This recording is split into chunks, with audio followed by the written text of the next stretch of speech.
So we're going to get there, based on my experience.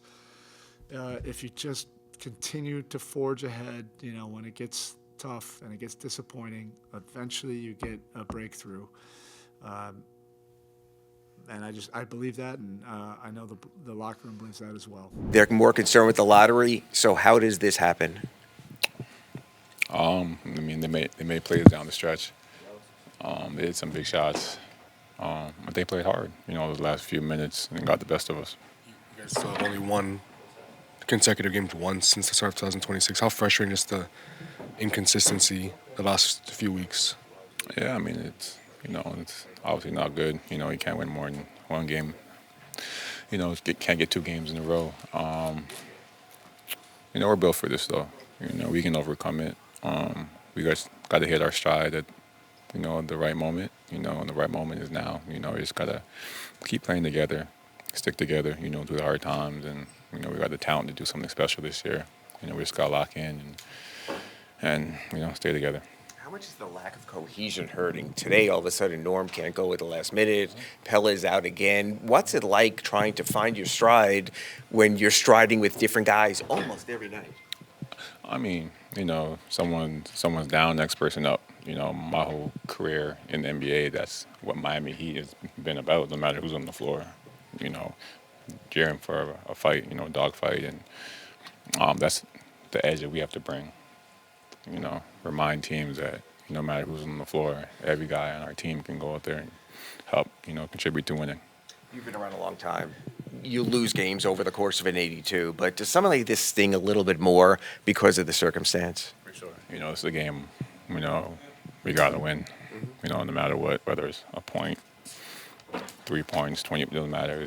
We just got to come out with the win. What do you think the benefit's going to be like to a lot of your young guys and the ups and downs of this moment of the season? The season is a roller coaster.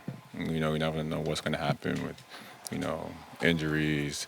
You might be in a little funk. But I would love for the main thing to be is, you hit your shot at the right moment and you can do something special. And, we still got time to do that. You guys put it in the hands of Kaz there at the end. He obviously had a hot shoot night, but what have you seen from these last couple of games? Amazing. Both sides of the floor, picking up full court, hitting big shots. He's been big time for us. So shout out to him. Obviously he didn't make the shot tonight, but I missed a shot right before that. What happens. And we're going to trust him again. Guys, can you just kind of talk about the frustration level of this team? Obviously, Utah didn't play 3 of their starters in the fourth quarter. So can you just kind of talk about how the team is feeling right now? Yeah, so, it's bad loss. It's frustrating a little bit, and not a little bit, a lot actually. And I think we didn't play our game. We didn't do everything we normally do, and we weren't us, so. Guys, I know it's hard to probably put the result of the night aside, but the night you had and then Spo having the trust in you to kind of drop that last play to get you the shot in the corner. I know the shot missed, but what does it mean to you that Spo kind of trusted to put you in that spot there? Yeah, it means a lot, I got pretty open shot, I would say. I had to make it. Didn't happen, so, now it's in the past. You can't really change the past, but you can change the future with your actions. So yeah, but it means a lot. It seems like these last 2 games, you're more willing to shoot some of those threes when there's a late closeout, or maybe you're not passing up those initial shots. Has that been something you've been trying to maybe get up some more attempts in that area? Yeah, I'm working, working on my shooting. So every time I get the ball, I feel comfortable shooting the ball, or if not, driving and trying to create something for others. So, yeah. Bam, can you just kind of talk about the frustration level here? Obviously, Utah in the fourth quarter didn't play 3 of their starters, and the game went back and forth there. Can you just kind of talk about what the team's going through right now? Got to figure out how to consistently win games. Doesn't matter if it's a back-to-back, 4 games, 5 nights, whatever it is. We got to find a way to win, even against teams that are, I guess you can say, trying to lose.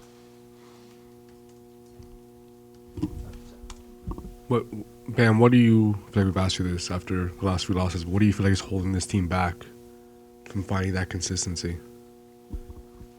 You gotta look in the mirror.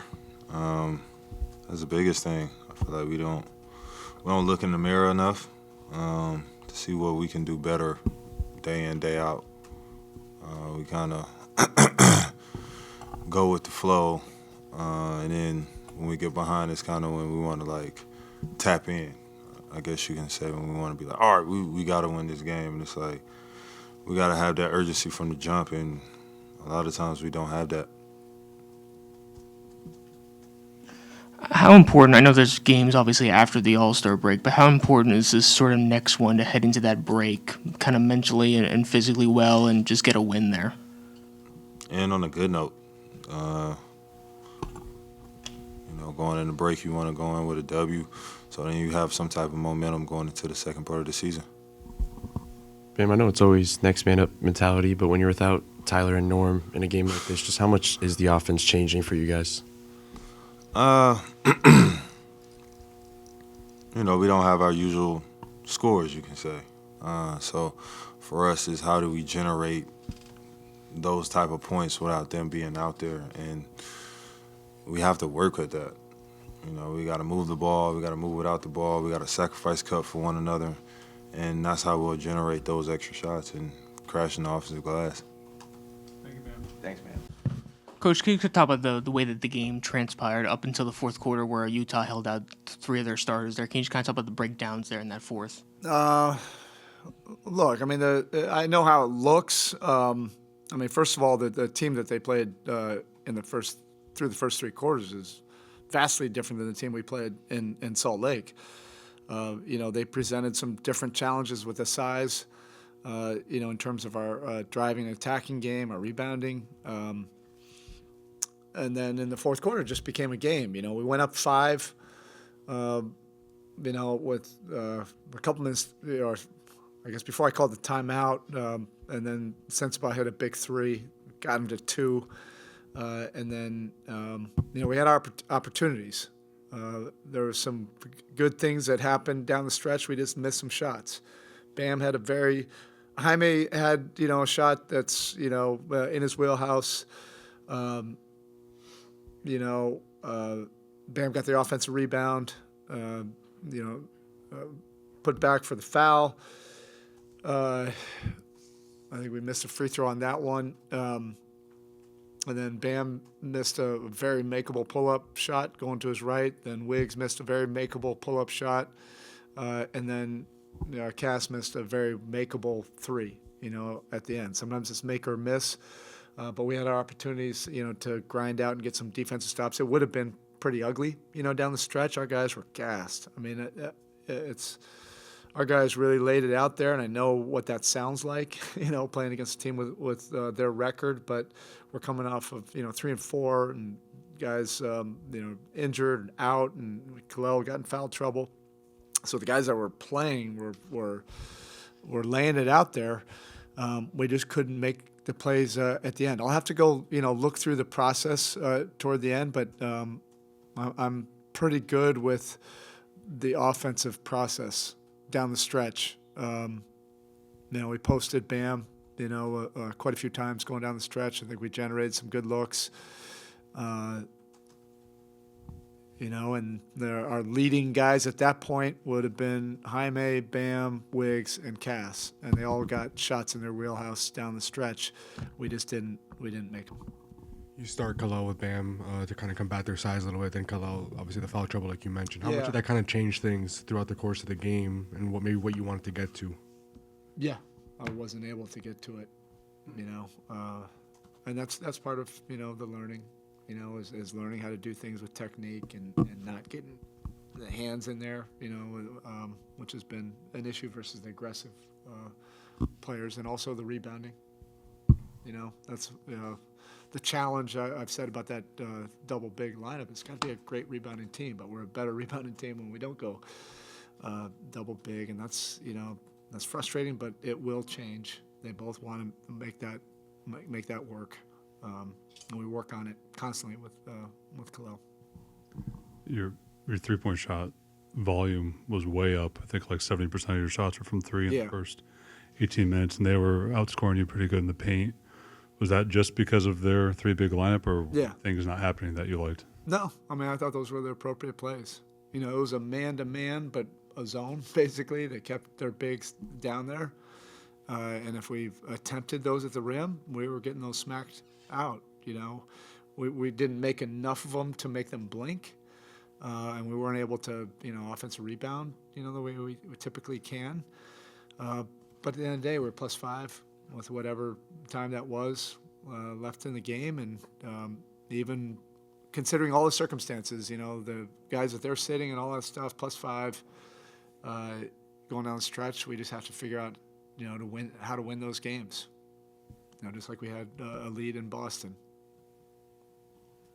A little bit of a broader question, but why do you think it's been a struggle to win consecutive games over the last I don't month and a know. half? We're working on it. That's all I can tell Heat Nation. Man, it's a dedicated group, and you know, there's a resolve to forge ahead after disappointing games, and we came in with the right mindset today. You know, there's a professional approach. The guys want it. The guys want it so bad. You know, so we're going to get there. You know, based on my experience, if you just continue to forge ahead, you know, when it gets tough and it gets disappointing, eventually you get a breakthrough. And I believe that, and I know the locker room believes that as well.